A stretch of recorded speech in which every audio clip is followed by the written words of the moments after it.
नमस्कार दोस्तों, स्वागत है आप सभी का आज की हमारी हिंदी की कक्षा में। जैसे कि हम दोस्तों पढ़ रहे हैं हिंदी व्याकरण, और हिंदी व्याकरण के अंतर्गत हम पढ़ रहे थे अलंकार। पिछले वीडियो में हमने बताया था आपको शब्दालंकार और अर्थालंकार के बारे में।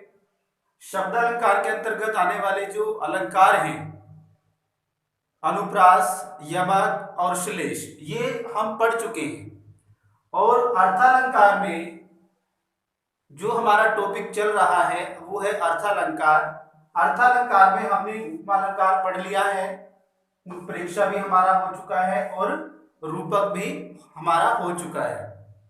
पिछली वीडियो का लिंक आपको डिस्क्रिप्शन बॉक्स में मिल जाएगा, वहां से आप जो है पिछले अलंकारों को अच्छे से समझ सकते हैं। तो चलिए दोस्तों, आज का टॉपिक हमारा शुरू करते हैं। आज का टॉपिक है हमारा अतिशयोक्ति अलंकार। अतिशयोक्ति जो है वो दो शब्दों से मिलकर बना है, अतिशय जमा उक्ति। अतिशय जमा उक्ति। अतिशय का मतलब होता है दोस्तों बहुत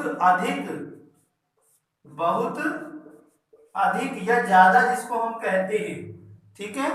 और उक्ति का मतलब होता है दोस्तों कहना, बहुत अधिक कहना। अतिशयोक्ति अलंकार हम शुरू कर रहे हैं। अतिशयोक्ति अलंकार जो है वो दो शब्दों से मिलकर बना है, अतिशय जमा उक्ति। अतिशय का मतलब होता है बहुत अधिक या बहुत ज्यादा, और उक्ति का मतलब होता है दोस्तों कहना। तो ये जो अतिशयोक्ति शब्द है ये अपने आप को परिभाषित करने में सक्षम है, अर्थात बहुत अधिक कहना।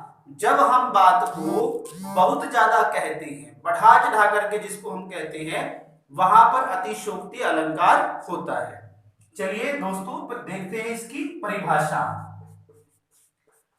परिभाषा में जैसा कि इसके अर्थ से स्पष्ट हो रहा है, तो परिभाषा होगी क्या, जहां पर हम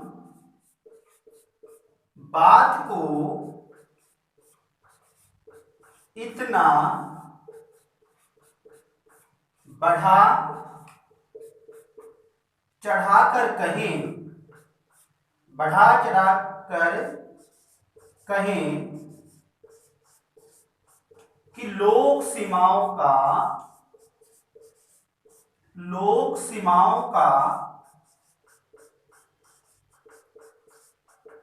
उल्लंघन हो जाए, लोक सीमाओं का उल्लंघन हो जाए, तो वहां पर दोस्तों कौन सा अलंकार होता है, अतिशयोक्ति अलंकार। परिभाषा एक बार ध्यान से सुनिएगा कि जहां पर हम किसी बात को इतना बढ़ा चढ़ा करके बयान करते हैं या कहते हैं या बताते हैं कि उस बताने में जो लोक सीमाएं होती हैं उनका उल्लंघन कर देते हैं, अर्थात आम जन की बात नहीं रहती है, बात को हमने बढ़ा चढ़ा करके कह दिया, तो वहां पर होगा अतिशयोक्ति अलंकार। और अतिशयोक्ति अलंकार जो है दोस्तों वो हमारे जीवन से जुड़ा हुआ है। प्रतिदिन हमारी जो दिनचर्या होती है उसमें हम अतिशयोक्ति अलंकार के साथ जीते हैं, ऐसा मेरा मानना है, क्योंकि ये हमारे साथ चलता है। हम कोई किसी को बात बताते हैं तो हम उसको थोड़ा सा बढ़ा चढ़ा करके जरूर कहते हैं। कुछ लोग होते हैं जो बहुत ज्यादा बढ़ा चढ़ा करके कहते हैं, नहीं तो हर व्यक्ति लगभग जो है वो बात को जैसी होती है वैसे नहीं बताता है, उसको थोड़ा सा बढ़ा चढ़ा करके बताता है। तो इसका अर्थ क्या हो गया कि वो अतिशयोक्ति अलंकार लगा रहा है।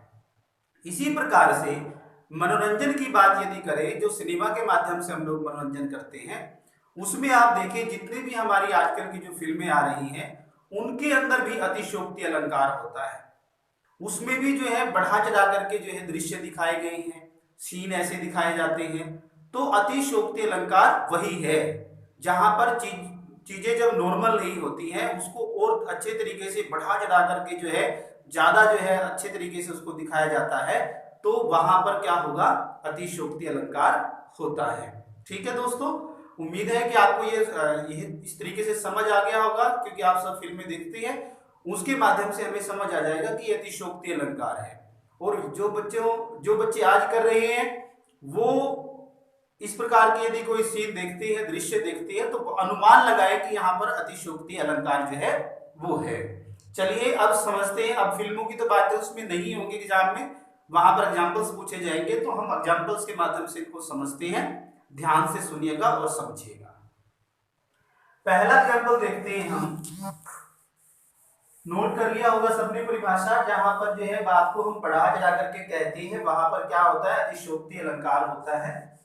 जैसे पंखुड़ी लगे गुलाब की, पंखुड़ी लगे गुलाब की परिहें परिहें गाद खरोंच, परिहें गाद खरोंच। अब देखिए अतिशयोक्ति अलंकार में आपको पंक्तियों का भाव कुछ हद तक समझ आना चाहिए। पंखुड़ी लगे गुलाब की परिहें गाद खरोंच।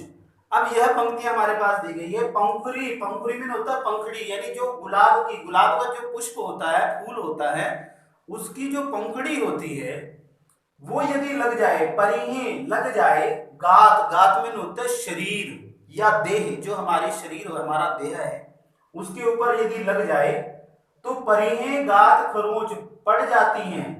लगे मैंने लगे गुलाब की पंखुड़ी परिहें पड़ जाते हैं क्या, शरीर के ऊपर, खरोंच में जो निशान होते हैं वो खरोंच जो है पड़ जाती है। अब ऐसा संभव नहीं है, क्योंकि गुलाब का जो पुष्प है वो अत्यंत कोमल होता है, उसकी जो पंखुड़ी है वो अत्यंत कोमल होती है, यदि वो शरीर पर लग जाए तो खरोंच नहीं पड़ती है। लेकिन कवि ने जो है बढ़ा चढ़ा करके अपनी नायिका का वर्णन करते हुए कवि कहता है कि वह इतनी सुकोमल है, इतने कोमल शरीर वाली है कि यदि गुलाब की पंखुड़ी भी उसके शरीर को छू ले, उसके शरीर पर लग जाए तो खरोंच पड़ सकती है, पड़ जाती है।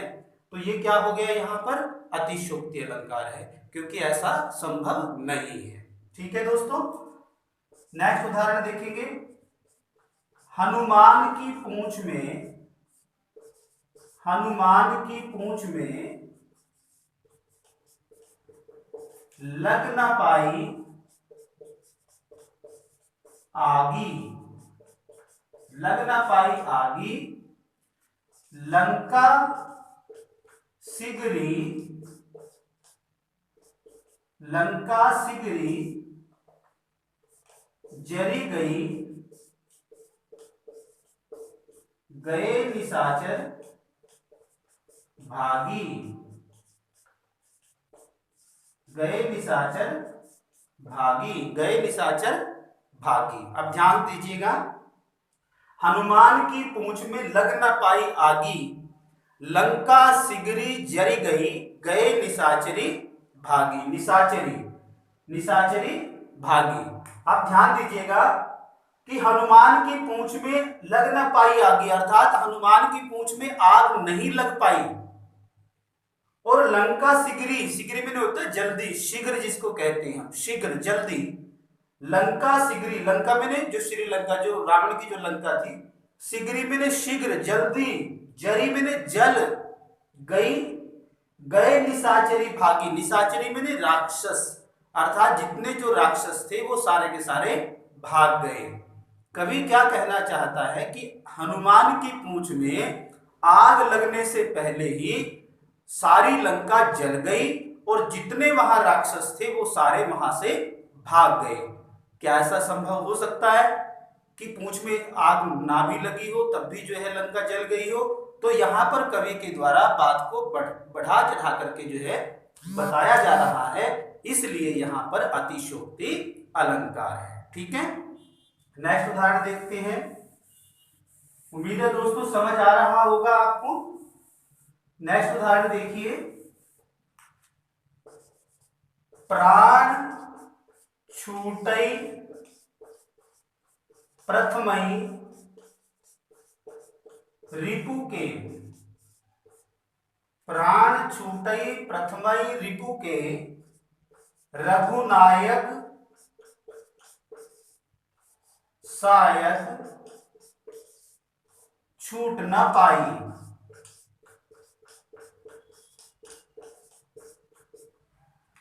प्राण छूटई प्रथमई रिपु के, रघुनायक सायक छूट न पाई।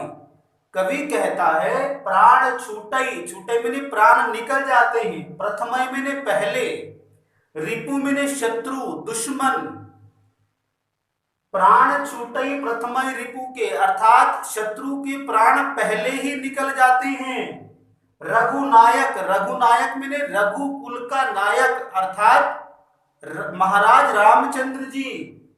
सायक मैंने तीर, सायक मैंने क्या होता है तीर, छूट न पाए, छूट मैंने चलता नहीं है, अर्थात भगवान श्री रामचंद्र जी के तीर छूटने से पहले ही शत्रु के प्राण निकल जाते हैं, उसके प्राण पखेरु उड़ जाते हैं। तो यहां पर कवि के द्वारा बात को बढ़ा चढ़ा करके कहा गया है, जिसके कारण यहां पर अतिशयोक्ति अलंकार है। ठीक है दोस्तों, तो ये था आज हमारा अतिशयोक्ति अलंकार। तो एक बार और फिर से ध्यान दीजिएगा, अतिशय जमा उक्ति, अतिशय का मतलब बहुत अधिक और उक्ति का मतलब कहना। ठीक है, जहां पर हम बात को बढ़ा चढ़ा करके कहते हैं, वर्णन करते हैं, बताते हैं, वहां पर अतिशयोक्ति अलंकार होता है। ठीक है दोस्तों, और उदाहरण हमने इसके देख लिए हैं। तो आज की कक्षा के लिए इतना ही। बने रहिए हमारे चैनल के साथ और सीखते रहिए व्याकरण। आज के लिए इतना ही, बहुत बहुत धन्यवाद।